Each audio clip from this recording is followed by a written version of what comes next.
From the station putting local first, this is a KTSM 9 News half-hour special, Striking Gold, with UTEP President Diana Natalicio. Welcome to the University of Texas at El Paso. After 30 years at the helm, a chapter in this university's history comes to a close, with Dr. Diana Natalicio stepping down as president, a move she announced May 2018.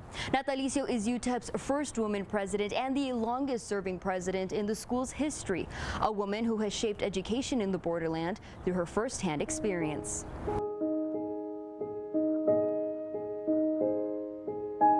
I went to elementary school, which was a really good school, and then I went to high school, and it was not a very good school. It was a school for blue-collar kids, and they had no high aspirations for us. After graduating high school at 17, Diana Natalicio, then Diana Seedhoff, put her secretarial skills to work in her hometown of St. Louis, Missouri. I worked as a switchboard operator. I was Lily Tomlin of Nordberg Manufacturing, and I answered switchboard calls and connected them and all of that. And after a month, I just realized this is not possible. I cannot live my life with this box. Attending St. Louis University and graduating with a bachelor's in Spanish, Natalicio's introduction into the Latin American culture began with a Fulbright scholarship to Brazil and a scholarship for a master's in Portugal before returning to Austin for her PhD in linguistics. I was married at the time, and my then husband and I were looking for two academic jobs, which is hard to do. The decision narrowing down to Staten Island or El Paso. Once in the borderland, the plan being to stay only for a year. We were going back and forth to Juarez twice a day sometimes, go to eat, go to shop, go to the mercado, do all kinds of stuff.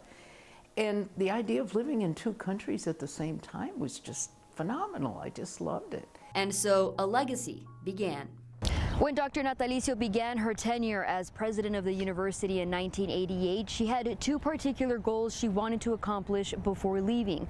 First, to have UTEP mirror its demographic, and second, for it to become a research institution. UTEP attained a coveted R1 designation as a top-tier doctoral university in the Carnegie classification January 2019, joining the ranks of universities like Stanford, MIT, and California, Berkeley. However, these goals were no easy task. Natalicio says it took years to begin recruiting El Paso students and then providing them with the best possible education.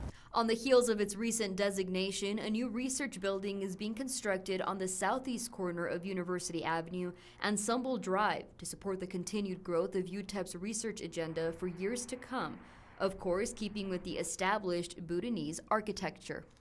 For 103 years, this hill overlooking the Rio Grande and Ciudad Juarez has been home to the University of Texas at El Paso. But UTEP's story does not start here. It begins 2 years before that across town. The original campus was located on the east side of El Paso, close to Fort Bliss. The first two buildings out there were bought from a military institute that had gone under. A dormitory on the left and the main classroom building on the right. A humble beginning, later consumed by a fire in 1916. The legislature appropriates more money so that we can build a new building, and they relocate us. Stephen Howard Worrell, the dean at the time, choosing the current location, overlooking Sunset Heights and downtown El Paso. His wife, Catherine, suggesting the facade from a National Geographic magazine. She had an old edition, 1914, April, that she went and pulled out of a stack at the home she was at and recommended to the architect. The first 5 buildings, which still stand, built by Henry Trost. We're fortunate that the style architecture really goes well with Southwest. It has a lot of qualities that remind me of the Pueblos. Thick walls. High inset windows and deep overhangs, a design now incorporated through all buildings on campus. Architects are not only mimicking the architectural style of the Himalayan kingdom of Bhutan, but honoring it. The university maintains a relationship with the country through a scholarship program which brings students from Bhutan to UTEP. In fact, the only Bhutanese structure of its kind found outside of Bhutan can be found at UTEP Centennial Plaza with the Lakong, which was gifted to the United States as a part of the Smithsonian Festival in 2015, the year the event showcased both Bhutan and Texas Texas. UTEP architects say it was a challenge to reassemble. We decided at a campus level, because we have this relationship with that country, that we wanted to do it in a manner which they did it. Which they first do is have a groundbreaking ceremony, and they go back and have to look at the astrological auspicious elements and find a day and a time on that day when you actually ask Mother Earth to borrow her land. UTEP worked with the Bhutanese government to determine that. Architects also had to make modifications to their way of construction to follow Bhutanese customs, to include the types of materials used and the direction in which doors would be facing. A modern tradition at UTEP, literally revolving around the Bhutanese culture, is the Chorten statue outside the Undergraduate Learning Center. Students circle around it clockwise for good luck before tests. The university also began with a different name, first opening its doors in 1914 to 27 students as the State School of Mines and Metallurgy in El Paso. In 1927, enrollment really began to grow after El Paso's junior college merged with the College of Mines, bringing enrollment to 400 students at the time. The college would then go through several other changes in name until finally becoming the University of Texas at El Paso in 1967. That College of Mines over time would evolve into UTEP's now engineering program. Students first painted an M for miners on the Franklin foothills in the 1920s. It's one of the longest running traditions in the nation, known as TCM Day, now 100 years strong. For this year's celebration in March, students serenaded Dr. Diana Natalicio. I just think the school spirit that I think a lot of locals think we don't have. They have some assumptions of what they're going to experience at the university, and I think TCM Day is quite the opposite. It'll live in people's minds. By the way, the last mining student graduated from the Texas College of Mines in the 60s. The tradition also pays tribute to the patron saint for engineers, St. Patrick. Coming up, Hoover House history, a look inside the UTEP president's residence. Then to the home of the miners, how Sun Bowl Stadium came to be, plus the renovations fans will walk into next year. And touching base with Dr. Natalicio on the dream job she would have wanted had she not pursued a career in education. Another place that opens its doors for UTEP events is the Hoover House. The historic house is not only home to the UTEP president, but to traditions and occasions. The house, and there's some photographs actually just inside the front door that show the house just after it was built. And the women had on long black dresses, and I mean, you know, it's a long time ago. In 1917, by the then mayor of the city, Richard Dudley, the 14-room house was designed by Gibson and Robertson and is now entrusted to the university. It was the only house around here, and this was a mesa. I mean, it was like any other mesa in the city. Now nestled in the Kern Place neighborhood, a few blocks away from the university, the Hoover House has become a sense of pride and enjoyment for students attending pool parties, patio luncheons, and award ceremony dinners. It's their house too, and I always tell them, you know, I'm not living in this beautiful residence because I got rich and bought it. I'm living here because I got an education and somebody invited me to live here. And that's the power of education. According to local historians, the home was originally built with an estimated cost of $40,000. It was purchased by Thomas Fernandez Blanco in 1930 from Mayor Dudley's widow, eventually going into receivership for back taxes, which is when it was purchased by R.T. Hoover for $14,000 in 1944. Another iconic venue is Sun Bowl Stadium, which in 2017 was named one of the most scenic college stadiums by USA Today. The county of El Paso, which was leasing the land to UTEP at the time, helped build the stadium in 1963, inside the arroyo between the two hills it's embedded in today. Currently, $15 million worth of renovations are upgrading the press box, adding luxury suites and club-level seating. It's all expected to be completed for the start of the 2020 season. And as its name suggests, Sun Bowl Stadium is home to the annual Sun Bowl. But the first ever bowl game wasn't played here. It was played at El Paso High School's Jones Stadium, with the El Paso All-Stars defeating the Rangers 25-21. The first teams to ever play a Sun Bowl at the university at what was then known as Kidd Field were Texas Tech and West Virginia in 1938. The Sun Bowl Association organizes the annual Sun Bowl every December 31st. Up next, the program that almost never was, what convinced Dr. Natalicio to keep intercollegiate sports at UTEP and why it was at risk of being cut. Plus, Champion Circle, a visit to Don Haskins' home for a walk down memory lane with his wife and children. And the story behind the bun, how the image of Natalicio's hairstyle became an iconic logo. Had Dr. Natalicio not dedicated her career to education, she says she probably would have worked to become the owner of a baseball team. Ironic considering UTEP doesn't have one. She says that was always a bummer. The St. Louis Cardinal fan says her love of baseball began since she was a little girl, when televisions weren't around, so radio was king. Her favorite player, Stan Musial, evident from her collection inside the Hoover House study. When I came here, and especially after I became president, people would want to give me something, and what they always thought of was baseball. And so a lot of the collection, I've not bought any baseballs ever, but I have Hank Aaron and I have all these very famous players because people very generously gave them to me. Natalicio unexpectedly met Stan Musial when she was a part-time tutor and unknowingly showed up to his house to tutor his daughter. When people think UTEP athletics, they think basketball. Football has been the university's biggest revenue generator for years, but with the team going 1-23 in the last 2 seasons, that income hasn't been very strong, according to Dr. Natalicio, who says she originally wanted to eliminate intercollegiate sports at UTEP. Here's why she didn't. I said that for a while, and then I realized just how important the athletic program is to the community. It's a sense of pride. A lot of kids know UTEP football or basketball. That's one of the ways that kids in the schools here know the university, and they love to go to a game and stuff like that. So I think you know, it is important. It's more important than I would have imagined. Natalicio says technology has made attendance at games difficult since fans can watch the game from the comfort of their home, on TV or online.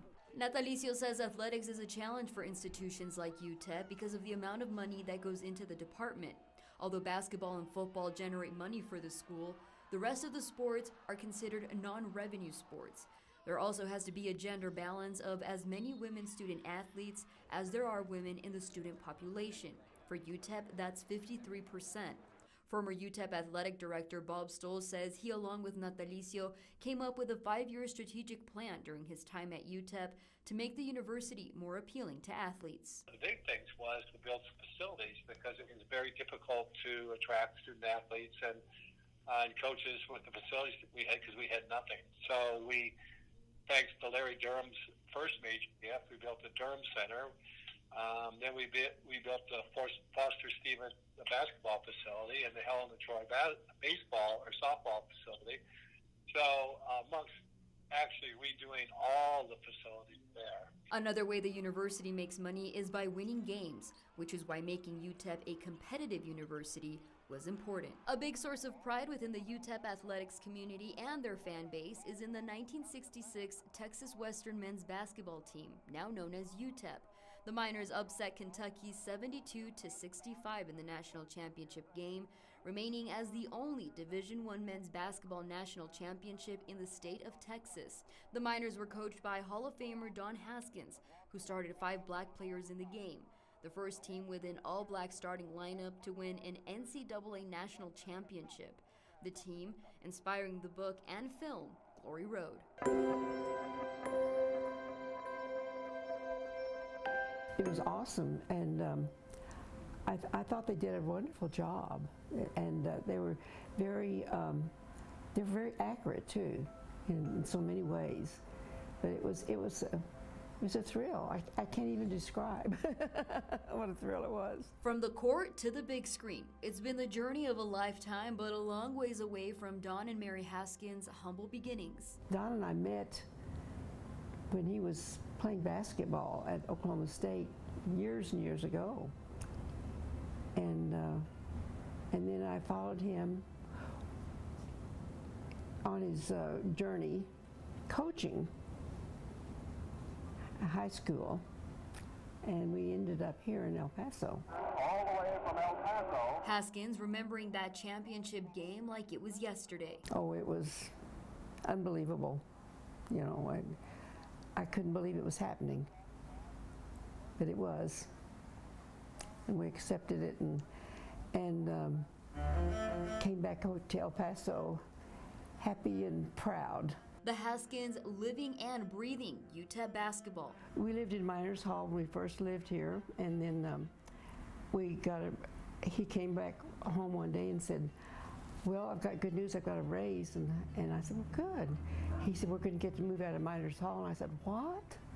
I didn't want to leave Miners Hall. Even after moving off campus. We would come in here Christmas morning and it's usually, let's get this over with. And because he was going to practice and then he was going to another one at 12 and another one at 6. So holidays were, they were, because they were in the middle of his season.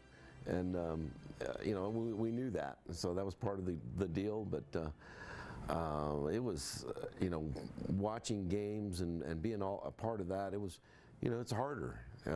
Wins were great and losses were tough. Raising 4 boys, all bred as minors. He was the most competitive person I've ever known. I mean, as a kid, you don't know any better. But he was just dad. He didn't see him much during the day.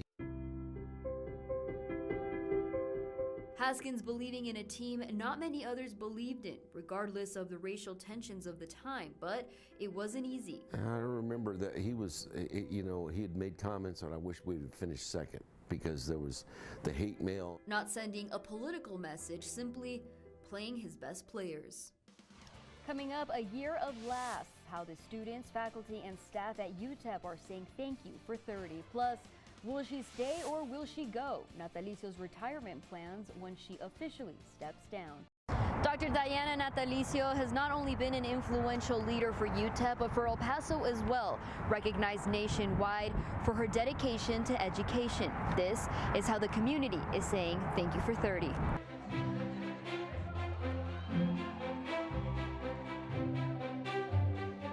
I always say it's my best angle, I think it's what represents me best. And becoming the face, if you will, of her 30-year tenure at UTEP, an iconic hairstyle appearing in photos of her first years at the university. I've loved really the fun that we've had with it. I've loved the t-shirts and the billboards and stuff like that. Sparking a movement with one photograph. There was a stool and then there was a camera, and so I sat on the stool and I faced the camera.